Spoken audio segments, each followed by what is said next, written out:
On today's show, it is episode 1556 with Robby Kalland joining the podcast once again to discuss the Central Division as we kick off the Eastern Conference over-unders with Robby. Stay tuned for all of that and more on the way. You are Locked On Hawks, your daily Atlanta Hawks podcast. Part of the Locked On Podcast Network. Your team every day.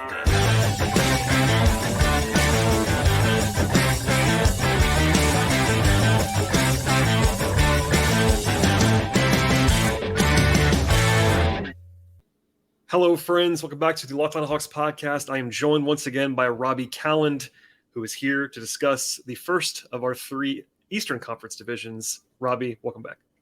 Pleasure to be here. Let's dive into the East, the beast of the East.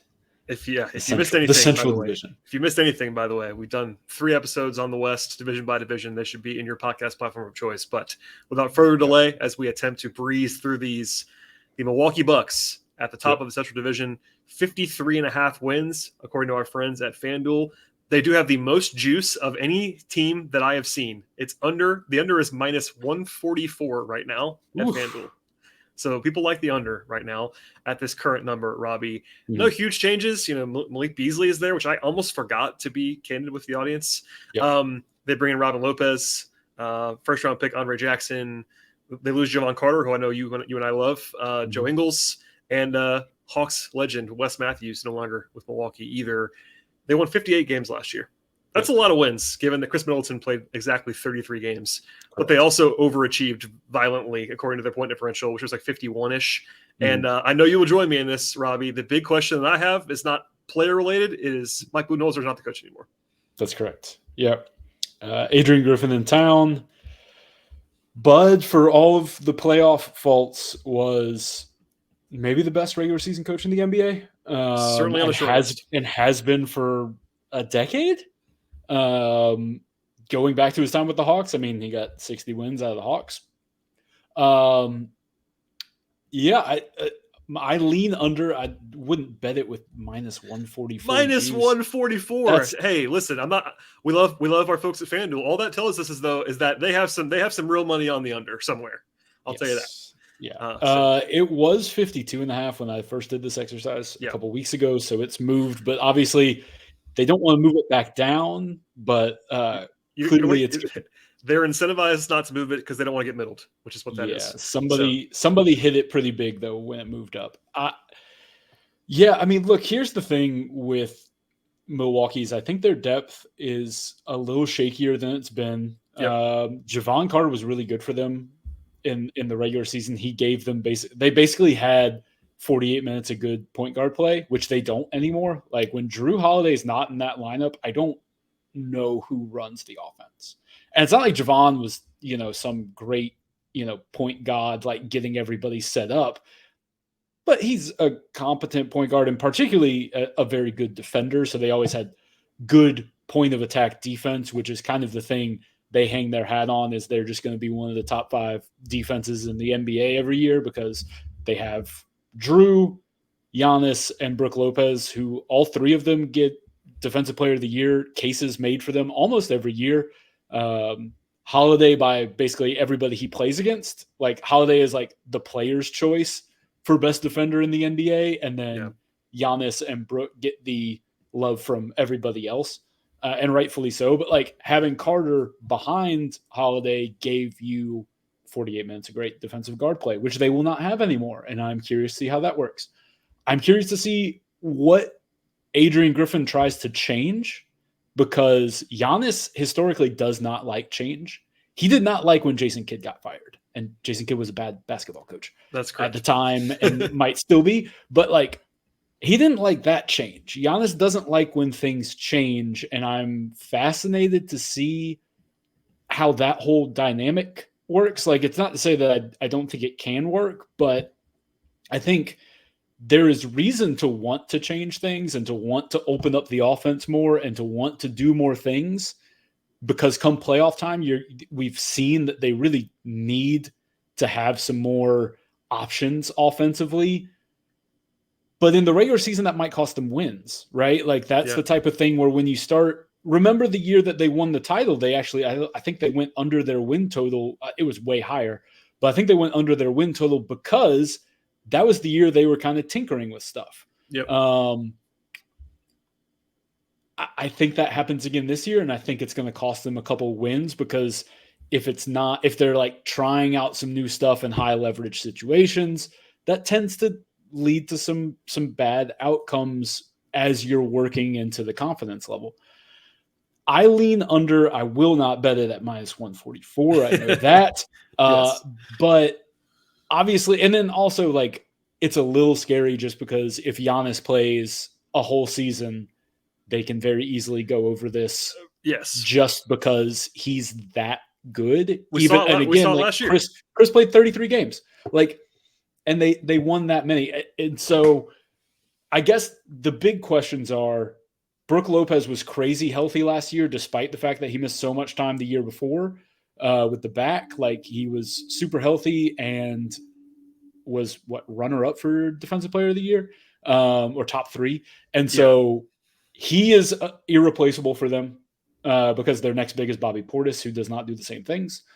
And obviously, I don't worry as much about Giannis because Giannis is just like Terminator. But I mean, Brook is a swing point health wise, but moving away from health, it's a lean under for me just because I think there's going to be some considerable changes attempted. And that I think it's going to be a little bit rockier. I tend to agree with all of that. I'm glad you mentioned Brook. Brook had his best season of his career, which is not a high bar, not a low bar to clear. He was very good last year. Yeah. On the other side, Middleton, all that stuff. So yeah, I would lean under as well because of the uncertainty with the coaching staff. But like you said, not in a rush to play it because they could just win 58 again, and it wouldn't surprise much of anyone. What they do. Giannis is very good at basketball. He is. The too long didn't read there is Giannis good. I will for a Hawks tangent. I will never forget talking to Wes Wilcox about how mad he was. He did not get to draft Giannis that draft. He just triggered everyone. They all loved him. So congrats, Hawks fans. There it is. It could have been. Today's show is brought to you by Jace Medical. Everyone should be empowered to care for themselves and their loved ones during unexpected times, and that's why Jace Medical offers the Jace Case. The Jace Case provides 5 life-saving antibiotics for emergency use, and they give you peace of mind that you're not just hoping that you have access to medication in the event of an emergency. Jace Medical makes sure you have the medication that you need in hand, and it's also very simple for you. They handle everything that you need, from online evaluation to licensed pharmacy medication delivery and ongoing consultation and care. With Jace Medical also, you will not be caught unprepared for anything, honestly, which is something that I know is quite valuable. As a listener or viewer to this podcast as well, you can save more than $360 by getting this life-saving antibiotics with Jace Medical. Plus, you can also get an additional $20 off by using the promo code LOCKEDON at checkout at jasemedical.com. That is JASE medical.com. One more time, jasemedical.com, promo code LOCKEDON. All right, Robbie, let us go to the Cleveland Cavaliers, who are in a tier of their own in this division in terms of their over-under. 50.5 is the number, juiced to the over, actually, right now at FanDuel. They upgraded a team that was already quite good in the regular season last year. Of course, every meme is out there about the bright lights being too bright for the Cavs in the postseason. But hey, once again, this is a regular season focus. Regular season prop. And they were excellent last year. In fact, they even underachieved. They had a point differential that was elite, like top 3 in the league. Yeah, and they got better on paper. They had Max Strus, they had George Niang. Even like someone like Ty Jerome could help them a little bit. There's some uncertainty with Ricky Rubio. I'm not sure if he's going to play or when he's going to play. But beyond that, they just lose Chetty Osman. They lose Lamar Stevens, our guy Bill's guy, Lamar Stevens. Danny Green was there and didn't really do much of anything. I forgot about that. Yeah, I kind of did too until I did this research. Kevin Love's gone. Kevin Love was there for a while and then was gone. But anyway, they were very good last year. They were also not quite as much as the Kings, for instance, but they were very healthy. They were very healthy last year. They had the Garland injury early on, but all 4 of their top guys played 68 games or more. I mean, I don't even know where to go with this. I think I just, broadly speaking, would lean to the over because we've seen the cohesion. But also, this is a high number. Like, you got to be really good to be betting the over on 50.5 wins. Yeah. Sam and I locked this up at 49.5 on the over. I would have liked that more, but hey, We were all that was 3 weeks. That was 2 weeks ago. The market followed you. The market did, yeah. No, everybody listened to that one. I still like the over. I mean, look, this is just a very good basketball team, particularly for the regular season, because you have 2 elite rim protectors in Jared Allen and Evan Mobley. You have 2 all-star level guards in Darius Garland and Donovan Mitchell. All of their problems are playoff problems for me. I think their depth got better both for the postseason and for the regular season with Max Strus and George Niang. You still have Isaac Okoro, who took some strides last year, and obviously in the playoffs it was a bit of an adventure because offensively, I think, again, lights bright. He did not want to necessarily be the one taking a lot of shots, but he was better in the regular season at that. Karis LeVert back. He had a really good year for them last year. He is a good kind of second unit guy who can, be out there and kind of orchestrate things when needed. If they need to have Garland and Mitchell on the bench, they can stagger all their guys really easily. I like the over. This is a good basketball team. Something that you could probably talk me into is like a Cavs 1 seed prop. Yeah. If you like the over and you don't want to lay juice, because if they go over 50 wins, there's a real chance they could get there. Obviously the Celtics exist. And that is the fear the Celtics could win 1 million games, right. But there's a world where the Cavs are the 1 seed in the East just because, they've got a really good, talented roster that we've seen can win a lot of games and is confident in their abilities in the regular season. Again, I still have a number of questions about them come playoff time. But that's not what win totals are about. That's not what this is. I mean, they're going to carry. They're still young enough where they're going to want cruise control isn't probably going to come into play unless they somehow have a huge lead or something in the East. So for all those reasons, I would lean over. I don't love it enough. Juiced at 50.5 is less enticing than when it was 110 at 49.5. Yeah, I think the value is probably gone. And if there are some questions, maybe their defense got a little bit worse with the additions of Strus and Niang. But even then, like the shooting is probably. The thing is like we know Strus is a good team defender. He's fine. Yeah, like Niang is an adventure at times, but like Strus is a good team defender. He'll be slide, and it's like as long as they're playing Mobley and Allen together, that covers a lot of. Look, I was wrong about them last year. I thought the backcourt was going to be too bad defensively on that end of the floor in particular, and it didn't matter because Mobley and Allen just kind of by themselves is good enough with a decent wing. So anyway, we lean over. We don't love it at this number, and restraint is important in over-unders, folks. We were too late on this. That's okay. You got to learn to let it go. Opportunities come and go. Alas. In the betting world. Okay, let's go to Indiana. Indiana is at 38.5 wins at FanDuel right now. They had Bruce Brown. They had Obi Toppin. They draft Jarris Walker and Ben Shepherd in the first round. They lose Chris Duarte, O'Shea Brissett, who I kind of like. But and also we should say, as we're recording this, Buddy Hield is apparently quite available in trade. He's not been traded, but he's quite available. They might trade him at some point. Last year they won 35 games and a point differential of a 33-win team, but they also were exactly 500 with Halliburton on the court. They were 28-28 with Halliburton last year. They were pretty healthy otherwise, though. So, I think people are forecasting them. I talked to Ben Ladner a little bit about the East last week, and he was excited about Indiana. They're a trendy team, let's just say. And that's why this number is where it is compared to last year, given I would say they're better on paper. Bruce Brown is a good player.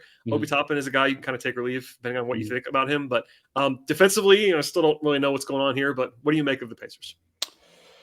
I like a lot of what they did. I thought they had a good offseason. I thought, when I did my winners and losers of free agency, whatever, they were a winner. Getting Bruce Brown, they had money to spend. That's a great way to spend it, is to get a guy like that can be not just an on-court benefit, but for a pretty young locker room, like a guy coming off of a championship who was a championship glue guy and can kind of tell guys how to play their role.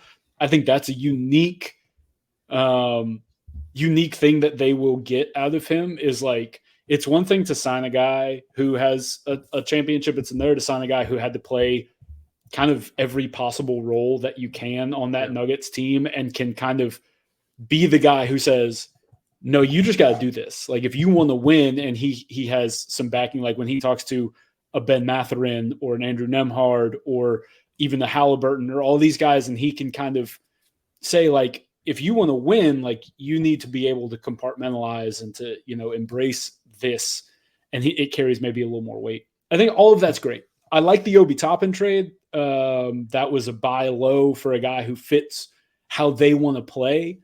I don't know how impactful he's going to be, but I think he will enjoy it much more than the Knicks, where he was in like the worst possible situation. Like he is the opposite of a Thibs guy. I do like him and Miles Turner make sense. It's a good fit. It's all that. I still don't know what Obi Toppin is exactly as like a piece on the winning team, but like he's going to be fun in transition. He's going to really enjoy playing with Tyrese Halliburton and Miles Turner. He doesn't have to, he can, he's not going to be clogged, there's the paint's not clogged for him, all that good stuff. But this is a guy who's going to play like 18 minutes a game, still 20 minutes a game. So like we don't need to spend too much time there. But all of that said, this is an under for me. I kind of agree, just because it's too trendy. It's just too trendy for one. For two, the same thing I kind of talked about with the Thunder, where it's one thing, like it's hard to make that next step when you're in this range, right? Like it's hard to make that next step and crack into, for this, it's to crack into the play-in, where there's a number of teams in the East that fall into that range. Like you basically have to think this Indiana team can be in the Hawks range, Bulls range, who else? Kind of closer to the Knicks. Like you have one of the principles, it feels like you got to be willing to, in order to take an over, it feels like you need to think that they have an outcome or a couple of outcomes that take them like 6 or 7 wins over. And that's why I don't particularly. Like, is there a 45, 44 win? I can see them winning 40. I can't really see them getting to 44 or 45, 46. That's kind of where and look, Halliburton. Also, if Hield's gone, like Hield was great for them. That's going to make them worse. And look, I'm not the biggest buddy guy in the world, but his offensive value but is their important. Their whole thing was that they were dynamic offensively. Yeah. And if you lose him and you're replacing him with Mathurin, who I like, but isn't going to cover on him, but like that doesn't fix. No, and much. Look, the question is the defense. Yeah. Long story short, I mean, Turner's a good defender, obviously, but outside of that, it's Nemhart plus guys. Halliburton's not a good defender, contrary to what people might think. He's not good on the end of the floor. He's a steals guy, and that's why. But because Mathurin's bad at this point defensively. Yep. Even if Hield is there, he's not good defensively. No. Jarris Walker long term is going to be awesome. He's going to be a rookie. I mean, he's not going to change your culture overnight. So anyway, we lean Bruce under Brown's there. Good. Would you? Yeah, he is. Would you play the under, or is it a lean for you?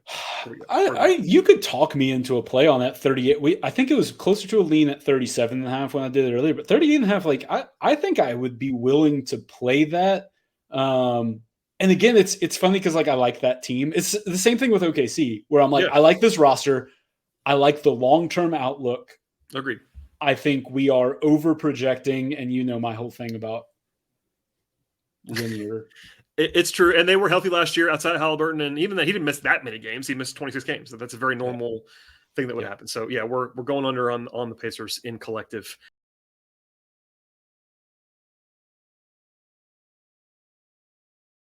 Kind of an opposite team to the Pacers is the Chicago Bulls. Mm-hmm. Much more boring, not trendy at all. They won. The number we should say is 37.5. Mm-hmm. So it's actually less than the Pacers. They had our guy Javon Carter. They had Torrey Craig. They lose Pat Bev. They lose, Lonzo's already out for the year. It's not like a loss, but he's not going to play. But they won 40 last year, and they were actually even better than that point differential wise. But this is something I had forgotten. Other than Sacramento, they were crazy healthy. Yeah, they were really healthy. DeMar played 74. Levine played 77. Vooch and Pat Will played 82 each. Yeah, that was 80 for Ayo Dosunmu. Like, I know they're missing Lonzo, so before I get it, that's a huge loss, and he's just been gone for so long now that they kind of had to operate that way anyway. But aside from Lonzo, they were so healthy last year, and it worked. I mean, it was somehow beyond still my understanding they were a top 5 defense last year. I don't know how they did it. Billy Donovan's a good coach. He is, and Caruso's really good. Caruso's great. But like, is that going to repeat? I don't know. Offensively, DeMar's still great. Levine's really good. It's just a team that honestly I have no feel for other than just I keep the word mid comes to mind with the Bulls. They are, but I kind of like the over. Well, like, yeah, this it's for the same. Like they are in. Here's my thing. Who do I trust to win more than 38 plus games? Them or Indiana? It's the Bulls for me. They're like, probably safer. They're just they're a veteran team. DeMar DeRozan wins you games. Like that's the one thing he does is he's really good in the fourth quarter because he just goes and gets a bucket. Like for all of the things that people are a little skeptical about DeMar and like where he is in the hierarchy of stars, like he is a premier fourth quarter bucket getter. Zach LaVine is good. Will he be there? I don't know. I mean, maybe they have Dame. I don't know. That would be. We should at least acknowledge that they have been mentioned in Dame stuff in the last, as we record this, the last few days. They've come up. I'm not sure how serious that is. Nobody knows. Maybe this is all fake. We do not know. If that is a 1% outcome, that only makes me feel like they're more an over team. Like if you swap LaVine and Dame, yeah. Well, and the roster is better now than it was. Like I think you and I agree on this. Adding Javon Carter and Torrey Craig at the expense of 2023 Pat Beverly and Javonte Green is an upgrade. That's a substantial upgrade.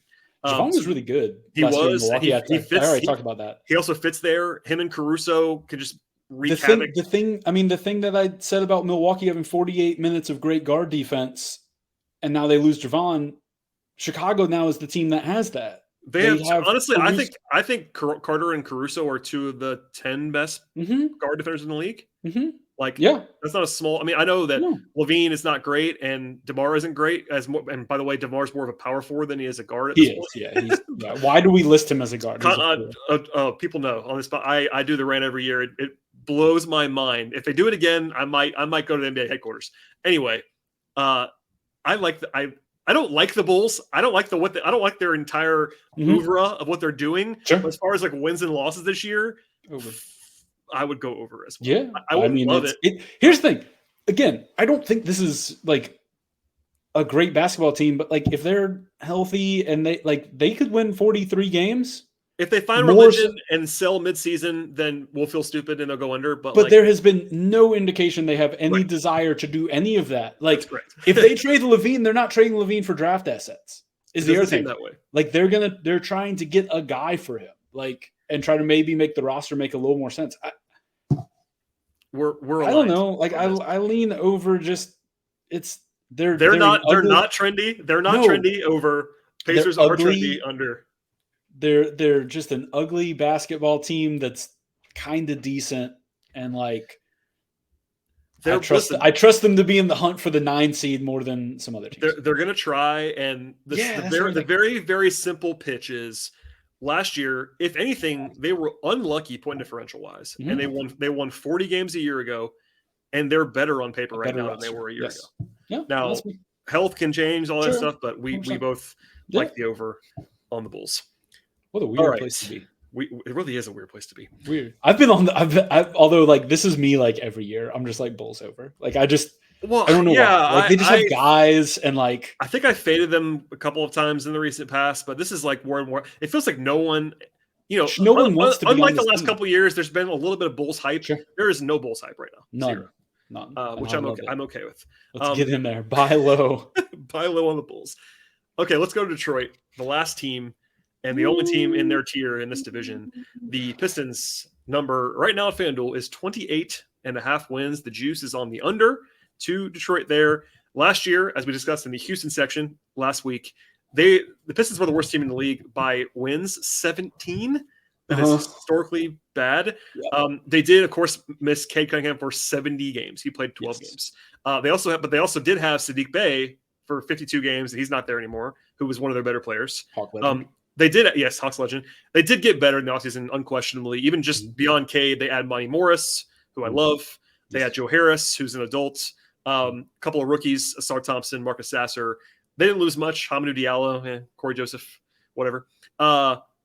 Still some weirdness, though. This is still a Troy Weaver team. They got James Wiseman and Marvin Bagley. I don't know. In addition to Jalen Duren, who I do like Jalen Duren, but the other two guys, I don't know what's going on there. And they just paid Beef Stew a bunch of money. They just gave him starter level money to play the 4 a lot for some reason. And sometimes the 3, like they had him at the 3, like a decent bit last year, which like, know.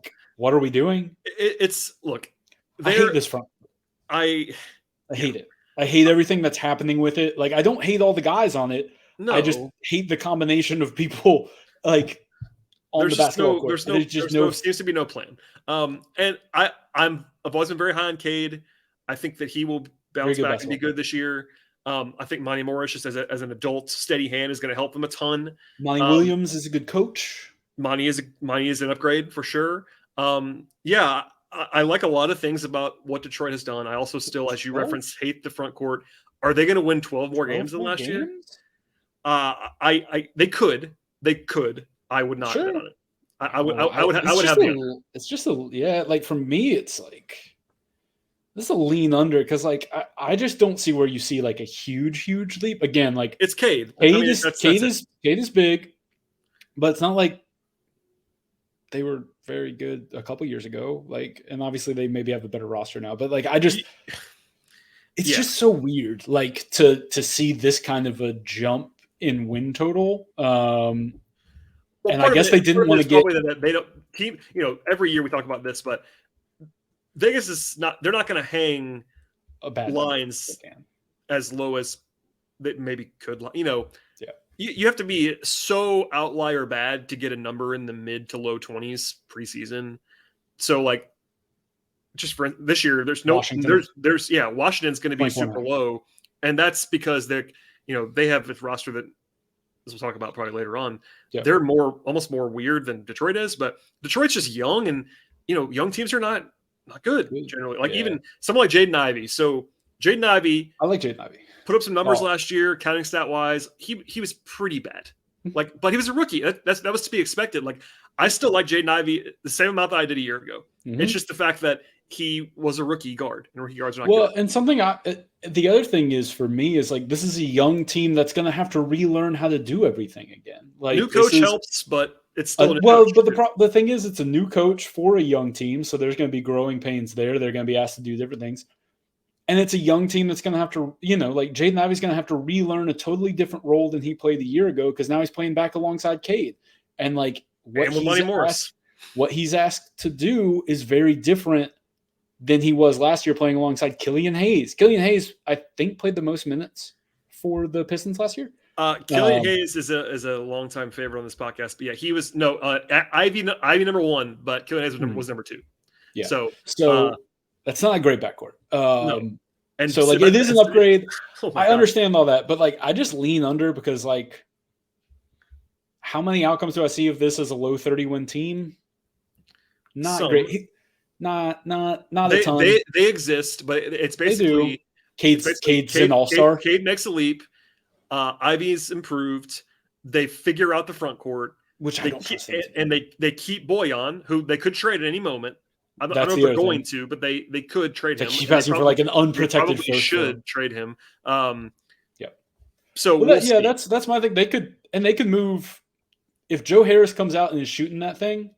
Like he could get flipped. Monty Morris could get flipped. They're both on expirings. You mentioned Bojan is now an expiring instead of 2 years on the deal. So like I don't know if they'll no longer be demanding a unprotected first like they were last year. Yeah, the Hawks had some talks. I don't know if you know if that got reported. Why the Hawks talked to Detroit about Bojan at one point and kind of came away flabbergasted by the price. It was wild. Like everything that I saw was like they wanted an unprotected first.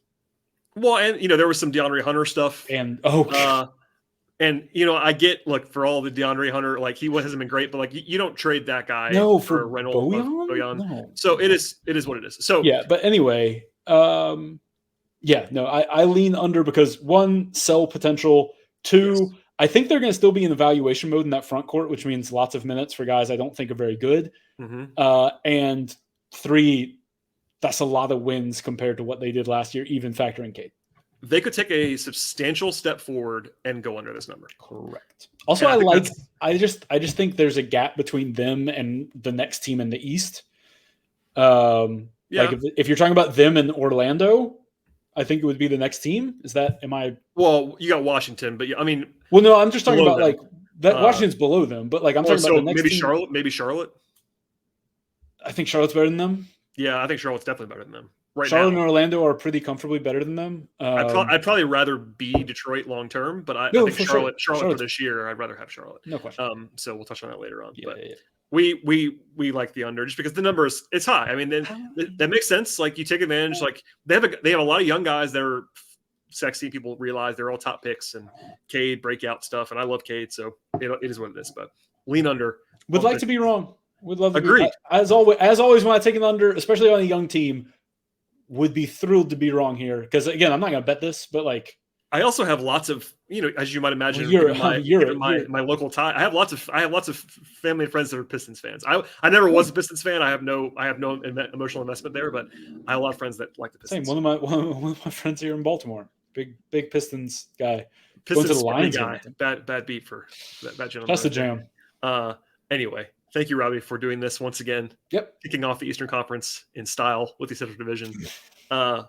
Please plug things on the way out the door. Read us on LOCKEDON Sports and DimeMag.com. Puntcast is rolling along.